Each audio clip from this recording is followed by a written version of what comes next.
morning, Dr. Rosensweet. Good morning, Carolyn. It's good to see you. I hope you had a wonderful weekend, a good rest, and that you're ready for the day. Weekend. I'm ready. All right. Well, so am I. So let's get to it because we chat. You know what? I'm not seeing comments here on the right-hand side. That if Andre's still around, maybe I will. Anyway, let's get started. Okie dokie, I've got a bunch of questions here, Dr. Rosensweet. And again, always thank you for being here. My first question comes from Hortense, and this is something that I've experienced quite a bit, and it's a good one. I think a lot of women feel this. Question is, I feel great in the afternoon, and by the time that it is dark, I feel like myself, but when the mornings come, I just can't cope. Why? When the mornings come, can you elaborate on that? She feels great in the afternoon, and the evenings are fine. Did I hear that properly, or? Yeah, she's feeling well in the afternoon, and as the nighttime comes, she's feeling much more like herself. And then when she wakes up in the morning, she's, I believe, having quite a bit of anxiety and can't cope. So she's saying anxiety. Yeah, I'm saying anxiety. Knowing her, I believe that that's what she means. All righty. NMI, or not enough information. NEI? Yes, NEI I get. Wake up in the morning and not feeling well is, this would be the kind of situation where we would ferret out the details in any kind of medical consultation, because there's so many different things that this could relate to. I am going to deal with the information I do have. And, I don't know her age. I don't know her menopausal status or hormone status, anything like that. But one thing is, when someone wakes up during the morning and is tired and doesn't feel good and feels awful, one of the first things I think of is, do they have adequate thyroid hormone? And I'm not talking about, quote, normal thyroid testing, end quote. These ranges are way too broad. I'm talking about the kind of criteria that you apply to 4 thyroid blood tests. Number 1, TSH. Number 2, free T3. Number 3, free T4. And number 4, reverse T3. So one thing she could do, is she could put a thermometer by her bedside and shake it down the night before. Maybe it's digital. And when she wakes up in the morning before she goes to the bathroom, she could stick that thermometer into her armpit and register that temperature. And if it's below 94, I'm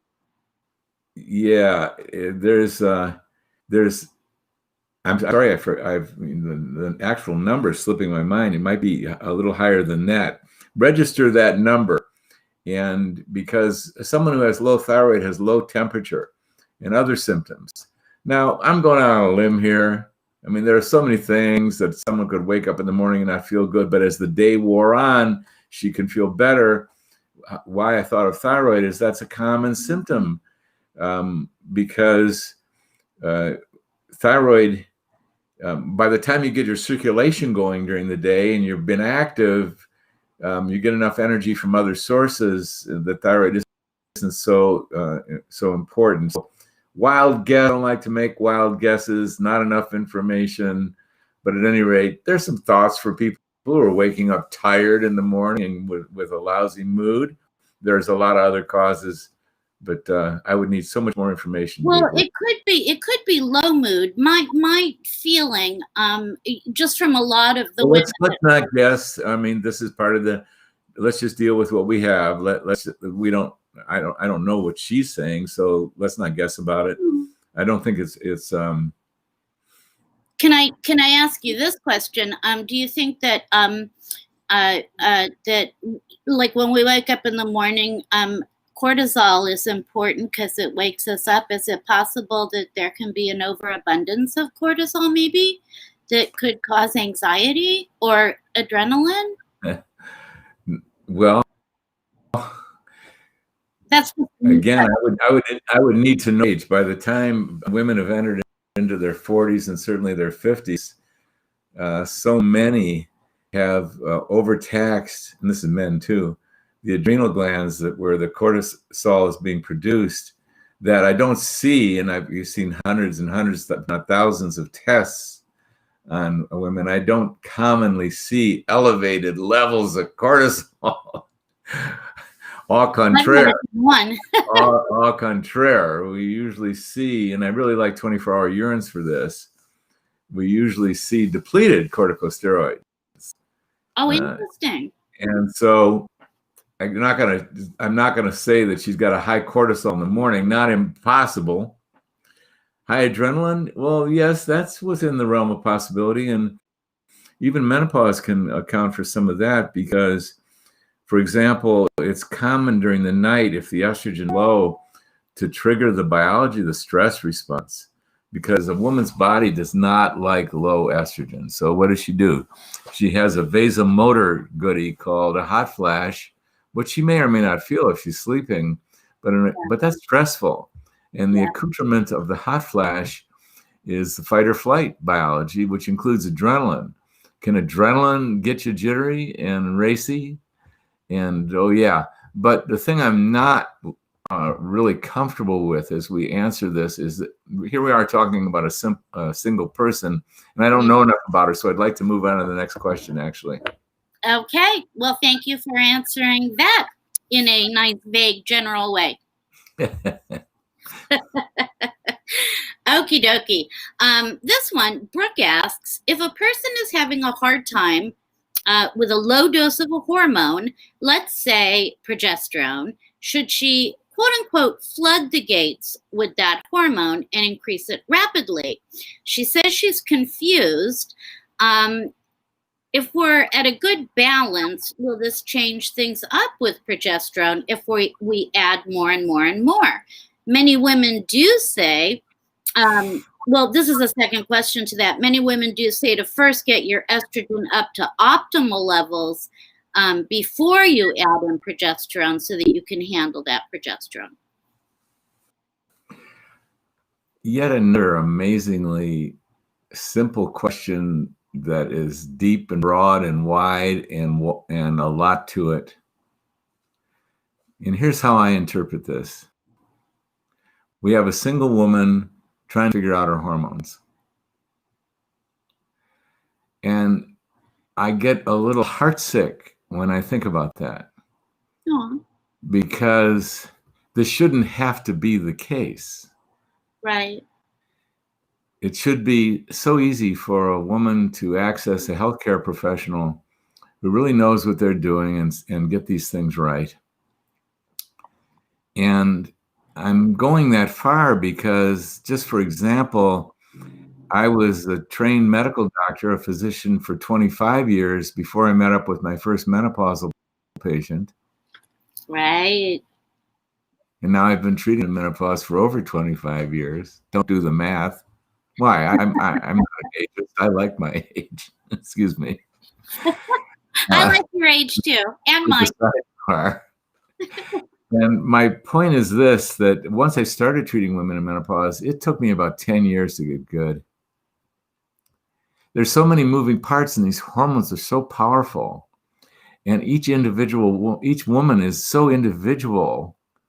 And that's really how I cut my menopausal education, really, was woman by woman by woman by woman, figuring it out. And I must say, I was so grateful that I had the great, amazing tool called the 24-hour urine hormone test, which is why you're talking to me today. You wouldn't want to talk to me if I hadn't done all that testing. You'd want to go find someone who knew something else, right? Well, I had that tool for 25 years. And so I could correlate with what a woman was discovering internally from the suggestions we'd make to help her find her optimal hormonal balance by adjusting estrogen in the form of Yeast, progesterone, testosterone, and DHEA, if not to mention thyroid. And so, yeah, 10 years. And then I spend 80% of my time training and mentoring doctors and nurse practitioners and prescribing pharmacists. And it takes them, with all the background they have and all the education that we give them, it takes them 50 patients or 100 patients before they start feeling out of the woods and going, wow, I'm getting this. So I'm not here to discourage you, but I want to reinforce a message that I've been saying lately is a woman in menopause's main job, this is your job from my perspective, is to find someone you really like and trust. Like, and I've used this example before. And when I mean someone who's a healthcare professional who studied this, who's specializing in this. We used to be perfectly happy training medical doctors and nurse practitioners to do this work and just expose them to our training program, the menopause method. We don't do that anymore. Right. We are mentoring and training healthcare providers that want to specialize in this, because we realize that even these amazingly trained and experienced, clinically experienced physicians and nurse practitioners, if they don't specialize in it, they just don't get good enough to be able to do what the women want. Women want to go to somebody who knows what they're doing and have them do a good job and take them eloquently and elegantly and swiftly into getting the hormone balance and dosages properly and dealing with all the moving parts that relate to menopause and hormones. The good news is that complexity is the doorway to a lifetime of just amazing things, a restoration and getting you back into your life. And most important, the long-term, 10, 20, 30, 40 years of important health issues like bones and muscles and brain and arteries and vagina and bladder and libido and energy. These are profoundly wonderful and complex medical subjects. And so you want to work with someone this is our home turf. This is what we do. This is where we spent so much time and energy, and we pretty much figured it out. That's who you want to go to. That's why I call it menopause land, because it is menopause land. And sometimes women do a few adjustments. They get their hands on some over-the-counter progesterone, especially in the perimenopause. They do some good. I encourage that. Progesterone, it's hard to make a mistake with progesterone, especially in the perimenopause. Oh my God. But as you start getting to estrogen, and then you're going to need testosterone and DHEA. There is no exception to that. They're extremely important, especially for the long haul. You're dealing, well, here's what I did. And I want to tell the story again. I know many of you have heard this. When I was a young man, I was fascinated with automobiles. I was born in Detroit. That's my credential. And I rebuilt my first engine when I was 29, because I was fascinating. I like to work on my own cars and I like to tune them up. And I went so far as to rebuild an engine. And by God, I did it. I rebuilt that Corvan engine. Right. And it actually drove 7,000 miles before the whole thing froze. And that was the end of it. It became a playground fixture for preschool in Santa Fe. And then I had a Volkswagen van. And that engine needed rebuilding. And this time I took it to an expert, and he was the kind of mechanic that let me observe him while he was doing it. And when I watched and saw the details, every step along the way that he did that I did not do, I went, oh, that's why my engine froze. When you're dealing with technical, no matter what it is, you want to become an artist, it's great to have some mentoring and some teaching, and it's going to great on your 1,000th artwork, you're going to be a much different artist than when you started off. It's anything and everything. A musician, they put in 10,000 hours. An athlete, these people don't get good. And so this is who you want to go to. This is a big enough and important enough subject. I'll get off my soapbox. Thank you, Carolyn. Well, no, it makes me, I think of Daryl, because he lived literally for 20 years in recording studios. He slept there underneath the board. There are no overnight successes. We think there are, but there aren't. And then when we get into menopause, I think that, well, some women are very, very lucky and they go to their doctor, they're given this, that, and they just go on their way and they're like, what? I look at women like that. I was like, what do you mean, what? Like, I can't relate to you. We can't talk. I did That is true, and I appreciate that. That happens every so often. And that's fantastic. And, may it happen to everyone, but it's not that common in my world. It's like in the menopause method, we tell patients that become members, we say, in the first 4 months, we're going to be putting in 6 to 16 hours, many consultations, many tweaks and adjustments and testing and readjustments to get you in the zone. It'll last you a lifetime. We'll retest you and consult with you every year, annually, but you want to be in the proper zone that protects your bones and your arteries and your brain. And I won't repeat that list, but we know what that zone is. And we don't want to give you too much. We don't want to give you too little. And we know how to test you to know it's too much and too little. So, yeah. So then, really, I can answer. I don't know. She's saying, like, should I flood the gates? Well, I'm very queasy around the word flood. I know, right? And flood can happen. And no, it's a gradual process. You start low and you gradually increase. And, by the time a woman's in menopause, her receptor sites have if she hasn't been treated, a lot of her receptor sites have gone dormant. You do not want to flood these receptor sites.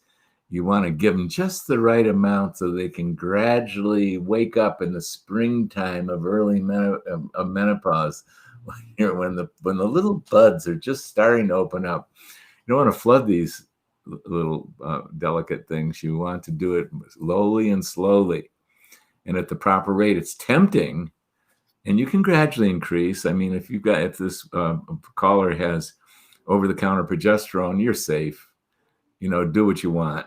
You're safe. You're not going to get it high enough with the over-the-counter stuff. Okay. I want to. This is so sweet. Rod says your book is supposed to be delivered today. Woo woo.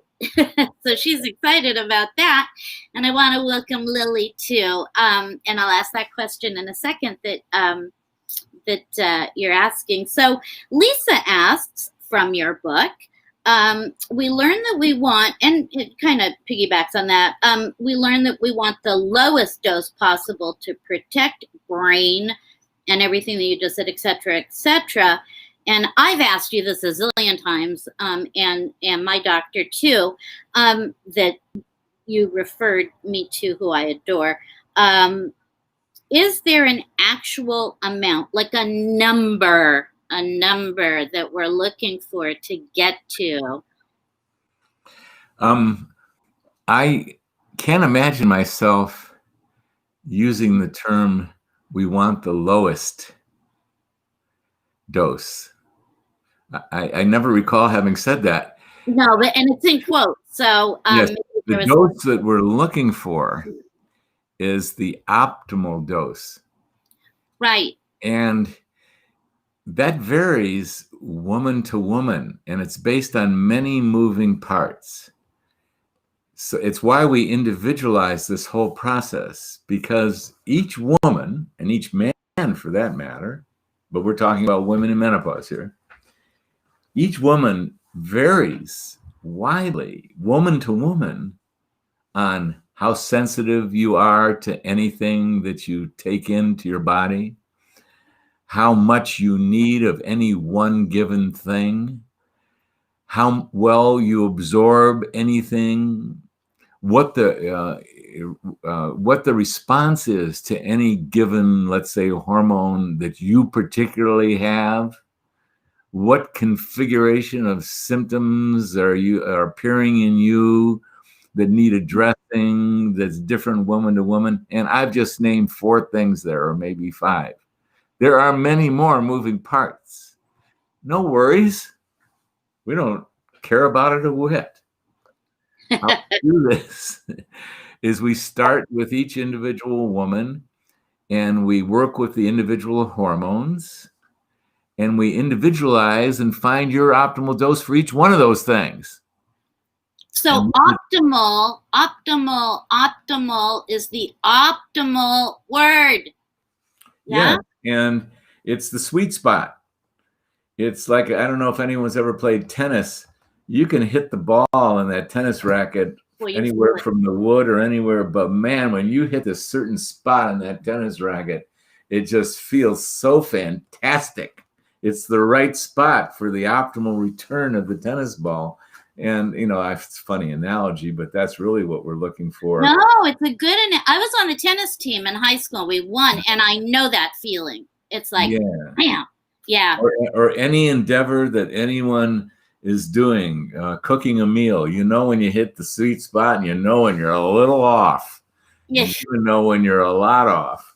Your guests, no matter what the profession, musicians, boy, they sit there and they know when they've landed in the sweet spot, or were they a little off, or were they a lot off, and they don't even have a take. Actors, actresses, you name it, any profession, plumbers, you know, when you tighten that pipe and you got it right, and you didn't rip the thing off the wall because you went too hard, or not get it tight enough so you got a leak. Every single profession that there is, you know when you clean the house and the house is, you really did it. Or you know when you fell shy and it was sloppy around the edges. Well, there's the optimal amount. Now, you asked for numbers. Correct. And you know there are numbers, but the numbers are ranges. They're like, for example, on a 24-hour urine hormone test, we know the number that's the low end. We don't want to dip below the number 8 for the sum of estradiol and estrone, the total potent estrogens in the urine, because when we do, medical research shows us, and my 25 years of experience confirms that a woman who doesn't have enough of those estradiol and estrone estradiol and estrone in her urine, she's going to get vaginal atrophy, and she's going to have bone loss. Just for a couple things. Dip below that, you got all kinds of problems that you're vulnerable to. And at the other end of the numbers, these numbers aren't going to make much sense to you unless you're, really taking the subject on. At the upper number, for example, is 14 microns of the sum of estradiol and estrone, the potent estrogens. You don't want to go above that number in most all cases, because at that point, you put a woman's breasts at risk for breast glandular cell proliferation, for mitosis. Mitosis in a young woman that occurs every month, breast glandular cell proliferation in preparation for possible lactation, is a good thing. Yes. But in a menopausal woman, we don't need mitosis of breast glandular cells in a 50-year-old woman at all. And so there are numbers, and we know it. For all the hormones, we know those numbers, and it's an optimal zone. And we get there to those numbers by starting you on low doses and alleviating your symptoms of hormonal insufficiency, like hot flashes, night sweats, while falling shy of or backing down from symptoms of hormonal excess, overstimulation of excessive estrogen. It's going to lead to breast tenderness. It's going to lead to overstimulation of breast glandular tissue and breast tenderness of not pain. We work with the clinical symptoms, but that's not the final answer. Women who land in their symptom-free zone, in their symptom-optimal zone, we still need to test you. And here's what we learned. That women who say, hey, I feel better. I feel good. I must have found my right doses. What we learned is 50% of those women are not on dosage that is sufficient to protect the bones in the vagina. And if you're not protecting the bones in the vagina, look out brain and look out arteries, et cetera, et cetera, et cetera. Right. Of women who say, hey, I feel good, they're on dosages that put them at risk for breast glandular cell proliferation. So that's 75% of women who say, hey, I've titrated my doses, I feel good. 75% of you have not landed in the sweet zone, the sweet spot, whatever you want to call it, the optimal zone. So it's not hard, especially when you've seen 100 or 1,000 patients. It's right. And I mean, like you bring up so many good things that I could go on and on about, but you named like 5 things. And if you have a doctor that has an incredibly busy practice that deals with all sorts of things, those 5 things alone can take up, 2 hours. That it just isn't possible. So I'm with you 100%. Menopause is a specialty. You want to get with somebody good and who knows what he or she is doing. And then you can work with that person to reach those optimal zones and numbers and so on and so forth. Yeah? And to take what you said one step further, it's still the Wild West in the world of menopause and prescribers. This massive thing took place in menopause that just didn't take place in any other branch of medicine that I know of. In the 90s, the 1990s, and the early 2000s, the bodies of knowledge were getting so great for internal medicine, for cardiology, for hearts, for the heart, for the gut, for the brain, that we started seeing massive specializations start occurring to where you get cardiologists, gastroenterologists, neurologists. They were always there. But my God, the knowledge base and the tools available, it came to an era where we had to specialize. Well, why not menopause? Because in 2002, the very time that these specialties were really consolidating and really expanding in the medical world, the Women's Health Initiative study came out and scared the what off of women all over the world and doctors. And so people shied away from it. And there's very few of us who decided, hey, look, we looked at the literature. Turns out that the risk is less for women being treated. And we just marched right ahead. But there's not many of us. So it's not an easy field to go out there and get an expert, although you know that we are. And you become a member of the menopause method and you will get that. And Carolyn, if I may take a liberty here, I see Krishna. One of our new members has come on. Hi, Krishna. Well, hi, Krishna, and hi, Elizabeth, and hi, Dion as well. So, yeah. Would you read Krishna's question? Yeah, go ahead. Would you read it? I will. Krishna is saying, hi, Doc and Carolyn. 2 weeks on the menopause method, and it's going great. More detailed questions. For vaginal discomfort with intercourse, should I look for organic oil formulated vaginal biased cream or go with pharmaceutical estradiol estrase? And your book said even with this, it could take 160 days. Boy, I can answer that one, but you can go ahead, Dr. R. You're the pro. There's several ways to look at this. I mean, a lot of women who've entered menopause know the issue. They're getting dry vagina, they're getting itchy urethral meatus, which is the opening of the bladder. And if they're having intercourse, their lives changed. Instead of lubricating themselves, they started to use external lubricants. If they're having intercourse, they started having pain on intercourse. And this is 100% predictable outcome, almost 100%. There are exceptions. I must say there are exceptions. But most women who don't have estrogen get vaginal atrophy. So it's not just a dryness, it's an actual change in the tissue. And it's something that matters greatly. Having a healthy vagina pretty much ensures that you're going to also have healthy bones. So we use a healthy vagina as a marker to know that we're probably in the ballpark of getting healthy bones and thus arteries and other things, and not everything. But it's a really bottom line. You must have a decently healthy vagina in order to know that you're getting protection of the bones and other organs, most of them. Now, for women who are not having active intercourse and you started on estrogen, the estrogen that you're applying to your forearms, for example, and are rubbing in, eventually that's going to replete your total body estrogen to a level that will heal that vagina. And you can count on that systemic absorption of the bias that you're applying to your arms to eventually take over there. But that's not the only approach to this. And I would, yes, in the old days, I used to use these creams. I've never used estrase. My preferred if you want to help the vagina early on, my preferred is estriol. It's one of the 3 estrogens, and it's the one in pregnancy that really has a lot to do with the health of the vagina. So for 25, 30 years, there's been these products produced by compounding bioidenticals, compounding pharmacists that compound estriol in these vaginal creams and gels.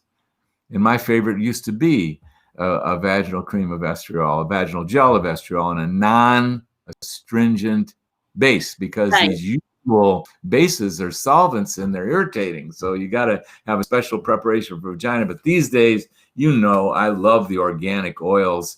And we suggest to women to do anything from taking the bias, an extra drop on their fingertip and apply it in their vagina.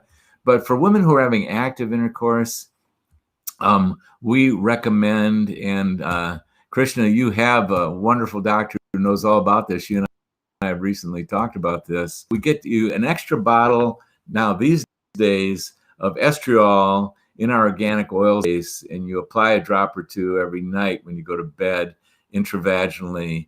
And it doesn't take that very long when you're doing that extra added vaginal. You know, it could take a month or 2. It depends how far along the atrophy has gotten. Sometimes the atrophy responds within a month or 2. Sometimes it takes 3 to 6 months, even 9 months for the atrophy to really improve. In the interim, if you're having intercourse, I highly recommend organic coconut oil as the lubricant. So get an extra bottle, have your doctor prescribe, she knows all about it, an extra bottle of estriol. And other things have been used with the estriol. You could use estradiol in there. That's why you could use your Biest in there. You could also use a combination that includes testosterone. You could also use a combination that includes DHEA, but they're usually not necessary. I say extra bottle of vaginal estriol if you really want to accelerate the vaginal healing process, and organic coconut oil if you're having active intercourse. And that's how I do it. Well, you do it well. That vaginal atrophy, boy, did me in. Oy, oy, oy, oy, oy. And you know the faces I can make behind that one. Not fun. But the good news is that it can get better. It can get better. It can get better, and it matters greatly that it gets better. It's one of the clinical markers we use, like I was saying at the beginning of my response, that if your vagina is returning to health, you're approaching the level of hormones that your bones are going to be protected. And if your bones are protected, in most women, that's going to be protective to your coronary arteries. In a lot of women, that's going to be protective to your brain. There are some women that need extra doses of estrogen to really protect their cognition and brain. And that's a whole story of special expertise that I won't go into right now. Got it. Lily asked a question, and Lily T, and I can't seem to get it. I don't know if you're seeing it. I believe it had to do with progesterone, and are you seeing it, Dr. R? I'm going to scroll up and see if I can see Lily. Yes, I do. Here's your question. It's the very first one. Can low progesterone cause PTSD? Thank you. Panic attacks, fatigue, and anxiety during the luteal phase if you're not menopausal? Yes, and yes, and oh yes, yes, yes. That is the answer. Yes, it sure can. Progesterone is the great calming hormone. Almost every other hormone that you can name, with the possible exception of melatonin, is activating, energizing, even recruited for fight or flight. Not progesterone. It's the great calmer. And many, many women really have a firsthand experience of this when they're pregnant, when their progesterone levels are just astronomical and compared to non-pregnancy. And they have moments or hours or times of being so calm, you'd think they had a spiritual awakening or something. It's from the progesterone. Progesterone is so calming that were we to inject the right dose of progesterone intravenously, I'm not recommending this, especially since it's an oil. It's not water soluble. But were we to inject intravenously the proper dose of progesterone into any woman or any man or anybody, we could be put to sleep so deep that surgery could be performed on us. Calming. And here's something about women and progesterone. It is so common for progesterone to start declining in a woman's 30s or 40s. Right. And all hormones peak when a woman is 20. That's when she's got her highest level of hormones, plus or minus a couple of years. All hormones start declining from that point on. And one thing about progesterone, it can decline more rapidly and deeper than estrogen. And when it does, this is when the symptoms come. And this is why I like over-the-counter progesterone. I mean, there's more elegant ways to do it, but a woman in perimenopause, you can pretty much count on doing a trial. If you're getting a little anxious, because that would be the symptom you would get. You would get anxious instead when you don't have the major calming hormone present in your body. And other things that calm you, some neurotransmitters that calm you. But if you don't have the major calming hormone, you get not calm, which is otherwise known as anxious. And so you want that calmer. So use that as a clue, Lily, and certainly try it out. My God. And it's so good for you. You should. Here's how I'm here today because 25 years ago, and I've told this story, and I pardon me if it's repetitive to many of you. 25 years ago, a patient that I knew for many years was in her mid-40s. She came storming into my office before the practice day began. I was at my desk getting some things done, and she pounded her fist on my desk, and she was so upset. And she said, "I'm going crazy," which was very remarkable because this was one of the most brilliant women I had met to that time. She'd retired in her mid-40s. Think about that. What does it take for someone to do so well in business that they retire in their mid-40s? Well, and you had known her. Well, yeah, she was a patient of mine for other minor holistic reasons. Right. And I had serendipitously spoken to a world expert on progesterone, John Lee, a medical doctor in Sebastopol, California. And he had extolled the virtues of progesterone. And I went, "Oh, okay. Here, Deborah, try some progesterone." 3 weeks later, I get this call back from her. She said, "I can't believe this stuff. I'm totally myself again. And I'm here today because that was so inspiring to me to see that dramatic a result in a patient from a hormone." Right. Well, and that kind of got you on your way. It did. And I wasn't actually steering my career. That's done by the divine. But hey, progesterone, try it out, Lily. There's no loss. Almost every woman's low in progesterone, and it's so safe. You're not going to take too much because too much progesterone is going to get you groggy. It's going to get you too calm. This is why we usually suggest for women to apply it at night only, but some women apply it during the day for its anti-anxiety effect. But you don't want to take too much because you get too groggy. You don't want to drive a car. You don't want to operate a crane. You don't want to fly an airplane. You don't want to go into a spaceship. I want to list all the things that it's important to do when not overdose yourself. Do not operate dangerous machinery. Yes, that's what I was including in it. Like a spaceship.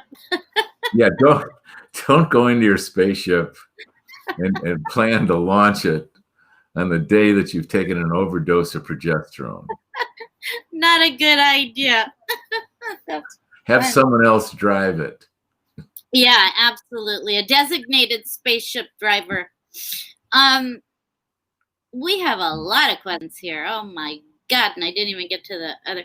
So we didn't forget that. We have a thank you. I have from Valerie, does estrogen replenish help regenerate bones or just stop degeneration? Well, there's a lot of moving parts to bones. And at the vanguard of trying to restore them or at least stop it is estrogen. And I can tell you this, we see women who've had osteoporosis. Now we do several things. I would hold estrogen to be the most important of what we do, but we also do progesterone. That promotes the laying down of new bone. You can't name me one other biochemical in the world that does that, stimulates the laying down of new bone. We do testosterone, that relates to bone, DHEA, thyroid. We look at digestion and absorption, the things that bone are made out of, because bone, interestingly enough, is a very active metabolizing thing. It gets replenished every 7 years. It's a slow replenishing rate, whereas the red blood cells get replenished every 2 to 3 days. The bone still has an active metabolism. That means it's recoverable. So there isn't a woman that we work with that we don't address all those things at once. Here's another factoid related to this. A woman who has had the good fortune of going on to ovarian hormones early on in her menopausal life and stays on them, almost always she has bone protection and she doesn't get into osteopenia or osteoporosis. But should she stop those hormones, let's say when she's 85, for no reason at all, there would be no reason to stop them at all. Oh, that's a subject. Just dropped a little factoid right there. No reason to get off of them at all. If she stopped them at 85, very rapidly she's going to go into bone loss. Ooh. And in comes the hip fracture, etc., etc. All kinds of fractures possible, because simultaneously you've also lost your muscle strength and you can fall easily, etc. But the moral of the story is, yes, estrogen matters so much for bone, but don't leave out all the rest of the stuff. There's not the only thing that relates to bone. Yeah,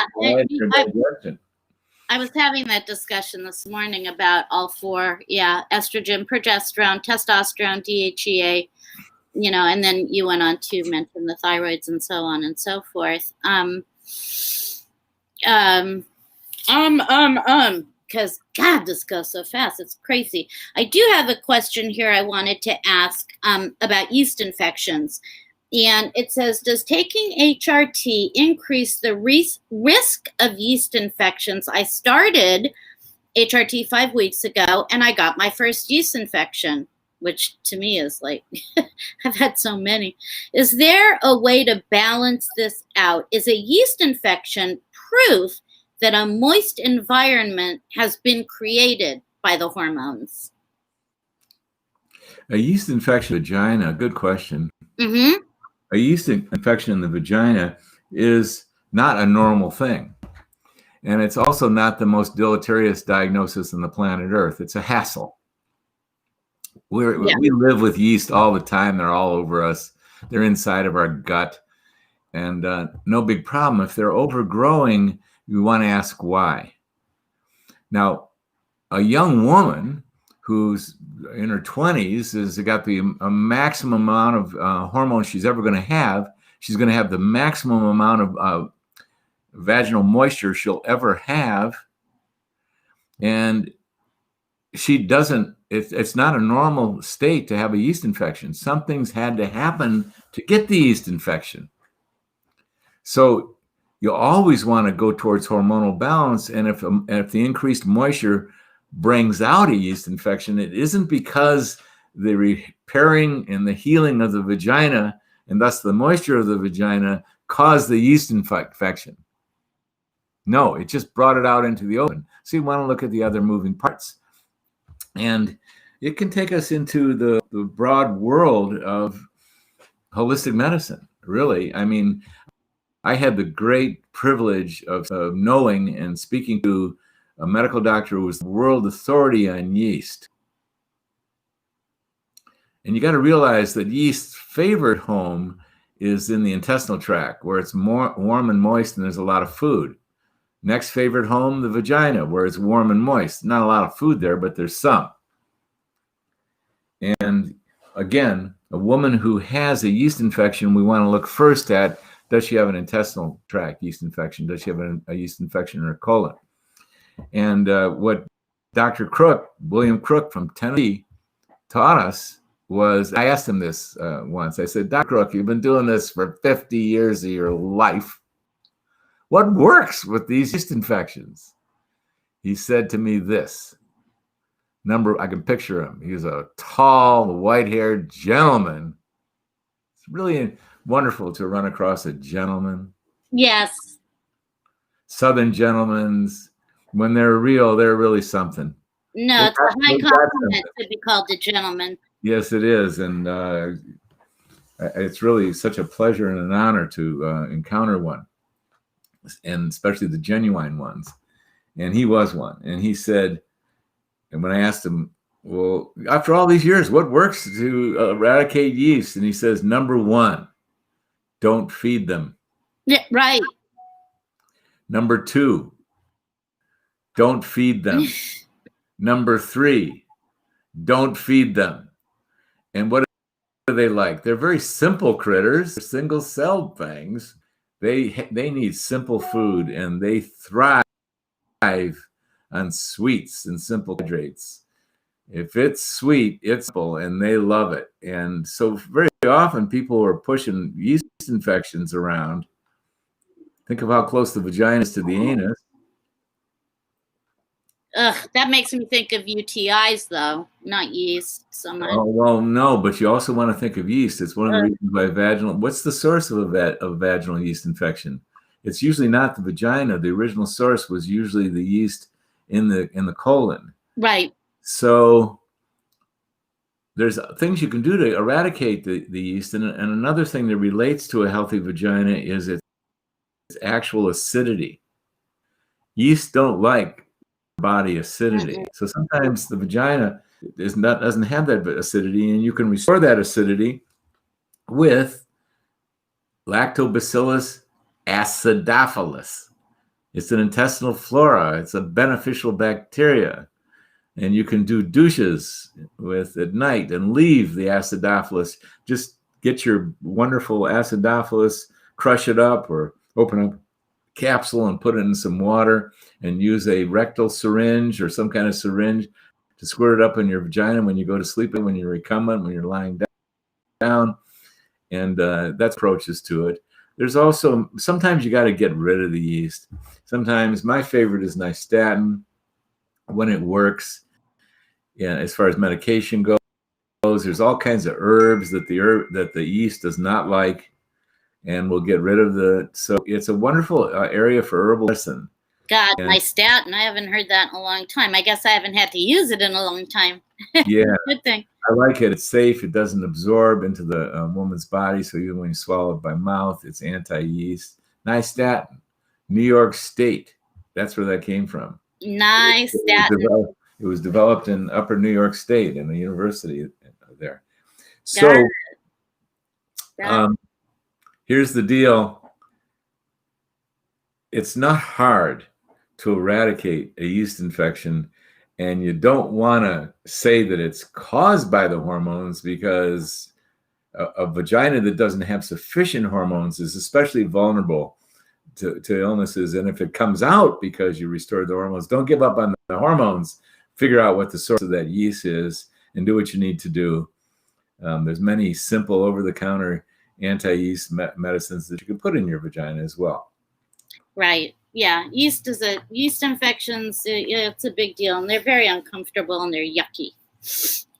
But thank you for your answer. I've got questions here, and I've got one question here that I want to ask you, and we have a few minutes left. So this one is, what is the difference between T3?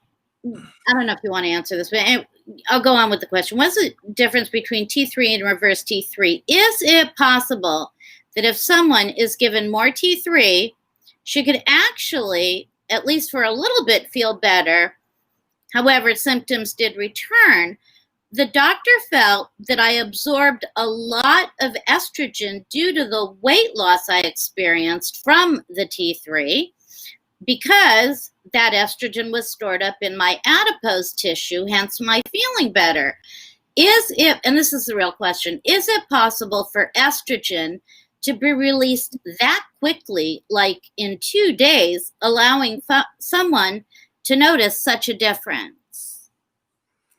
Well, your doctor has firsthand connection with the full story, and may have the experience and knowledge to be giving you a decent explanation. As I stretch my mind, I can imagine such a thing. In a few days, unlikely.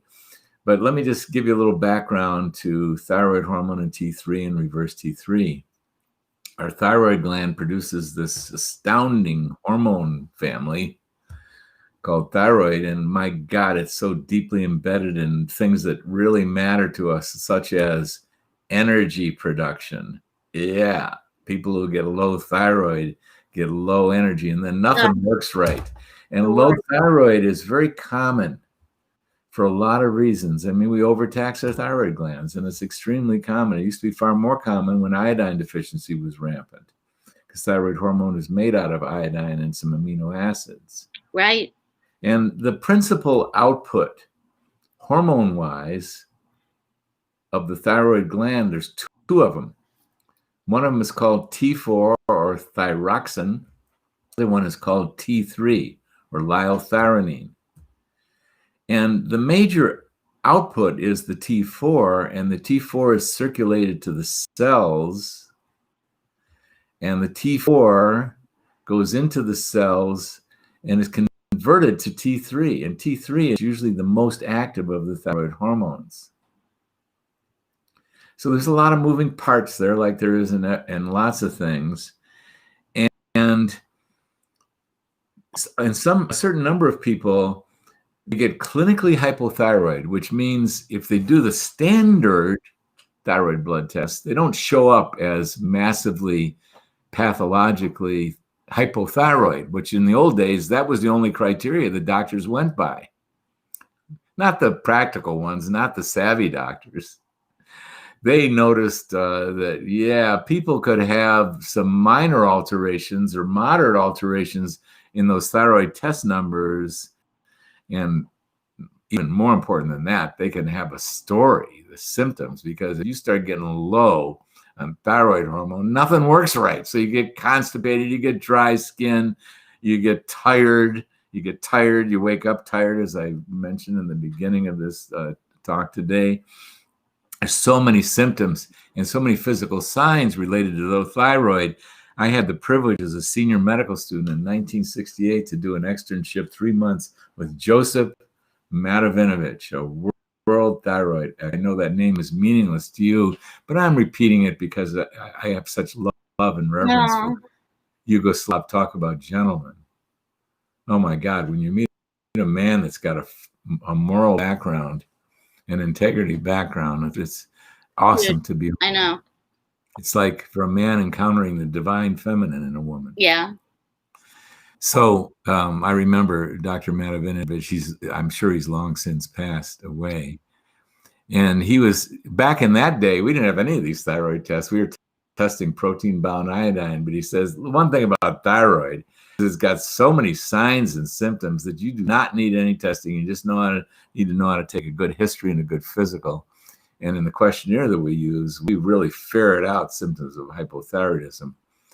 And there's a certain number of people that they've got normal thyroid blood tests. They're not normal looking to me, but they're functionally hypothyroid. They just don't have enough juice. They just don't have enough thyroid juice. And there's ways that we assess that, and then we restore, we treat them. And we usually treat them with something like bioidentical T4, the major hormone put out by their thyroid gland.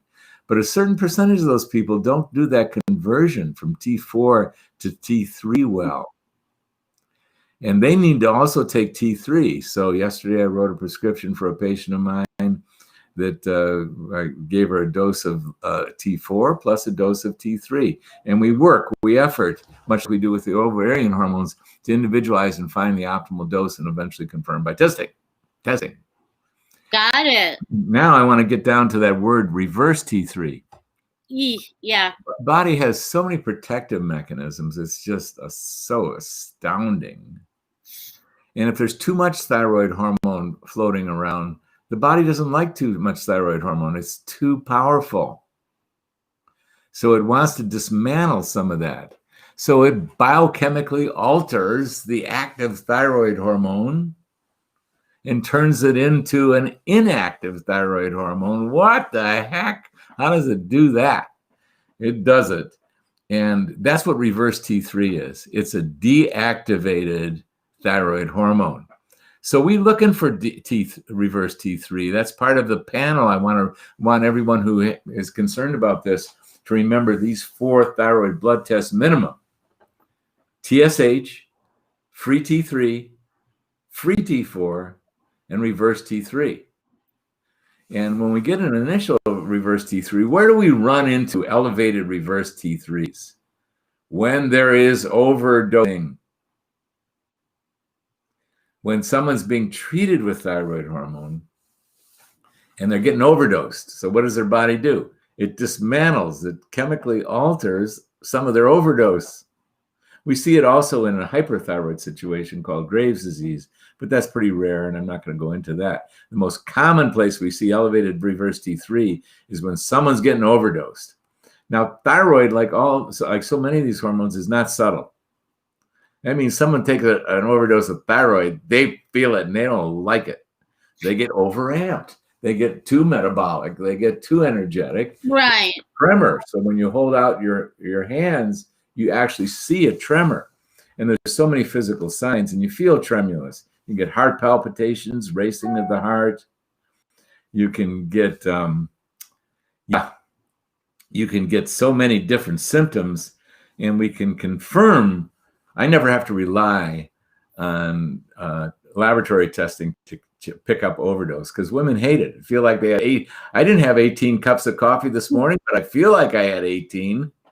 If not other things, it's awful. You know, or in the, we have a saying too that sluggish thyroid, leads to sluggish everything by the same token on the other spectrum. That's right. So at any rate, I wanted to just zero in on, because you mentioned the word reverse T3, and that is usually happening with overdose situations, but you shouldn't have to identify an overdose by doing a blood test. It should be pretty apparent. Your pulse goes up. I don't like to see a pulse above 84 in someone on thyroid. Some people have resting pulses who are athletic in their 40s and 50s. And so them, a 60 or 70 could be an elevated resting pulse.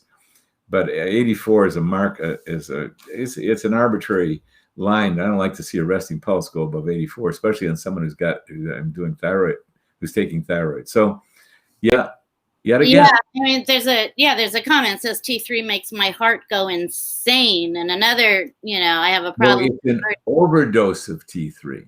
Right. That's what's happening. Right. You may not have needed T3 in the first place, but you might have. But you don't get heart palpitations or heart racing or rapid pulse from T3. You get it from an overdose. That's right. And that, again, is where we have to be really proficient. And that's why it takes so many patients and people and good doctors that are training good doctors, and on and on and on and on and on, because menopause is a specialty. And there are a lot of moving parts, including T3, including estrogen, progesterone, DHEA combined with testosterone. And it can take time, As we've discussed, at least for me, I was one of those I need rapid relief now types.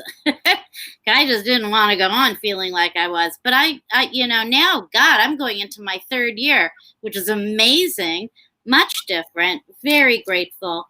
So, my famous medical saying that I learned from, I think, Hippocrates is hang in there. And you know that, you quote me all the time. Hang in there. Hang in there. We got to hang in there. I think it's a great thing to write on any prescription, don't you? All right. So it's a hard stop for me today again. And so I'll look forward to our Thursday morning gathering. Indeed. And, ladies, I'm sorry if I didn't get to your questions. Write them to me. I've got a whole other notebook page filled with questions for Thursday, and I'm really glad everybody's here. Dr. Rosensweet, you're the best always for doing these. Always look forward to them. And We have a lot of women. I didn't get to the UK women, and I will have a lot of women in the UK writing. We should have a UK day. We need a UK day. UK day. We will have a UK day, and I will actually put that out there. UK day. All righty. So look, thank you. We're actually ending right on time. Thank you, ladies. Thank you, Dr. Rosensweet. Thank you to my cats for not being like obnoxious. And for everybody, have an amazing, amazing day and a safe and very happy, well one. And you're welcome, everybody. Thanks for being here. Hasta. See you later.